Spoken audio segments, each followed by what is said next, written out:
Hi folks, we're on the Snowdonia Slate Trail today. I want to do a quick video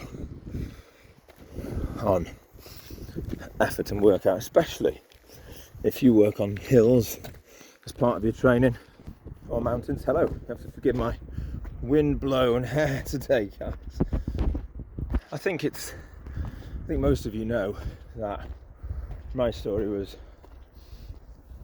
Snowdonia Slate Trail today, but I've been training in the mountains for a long time, and that training led me to develop a passion for the Welsh 3000 race, which is the 15 3,000 foot hills all in Snowdonia. So you start on Snowdon, for some Crib Goch, and you work your way over each one of the 3,000 footers. There are 15 now.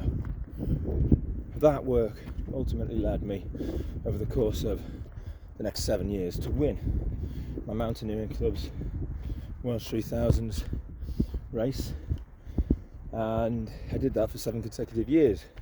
And that's not because I had some amazing gift or anything like that, but just through grit and determination, really, and it's something that's available to everybody.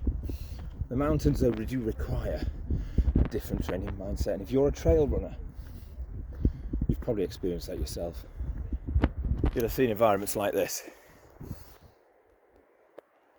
and many people can achieve running or walking up here with just a little bit of work. The right training plan makes such a difference.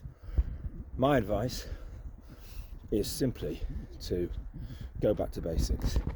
Even if you're a accomplished runner on the road, if you're going into trails, if you're going into mountains or fell running, sky racing, as it's otherwise known, start back. And you're not going to lose any fitness, by the way. If you're a road runner, whether you're competing professionally or as an amateur competitor or just someone who does it for fun, it doesn't matter. They're all equally valid. You can benefit so much from doing trails and doing mountains at a slower pace, because if you think about hill reps and how they work, when you're running up a hill, a road hill, for 10, 15, 30, 45 seconds, a minute, and a bit longer, and you're repeating that 3, 4, 5 times, gradually progressing them, gradually increasing the number and the length of them in a week. In other words, one hill workout one week, one hill workout the next week, one the following week. You should intersperse these. You should intersperse them in your training regularly. So don't just do them in, I don't know, January or June or whatever it is, October. Instead, go back to them. Just making sure that you have a break from them for a month or so, and that every 4th week of your training is lesser mileage and lesser intensity. And if you do that, you can be assured that you will have a fantastic training base for running on road, trail or mountains. Now, if you're doing that, you'll know the benefit of hills, because hill work doesn't just build strength, it builds stamina, it builds speed, and it builds endurance. There are not many workouts you can do as a runner that give you all of that.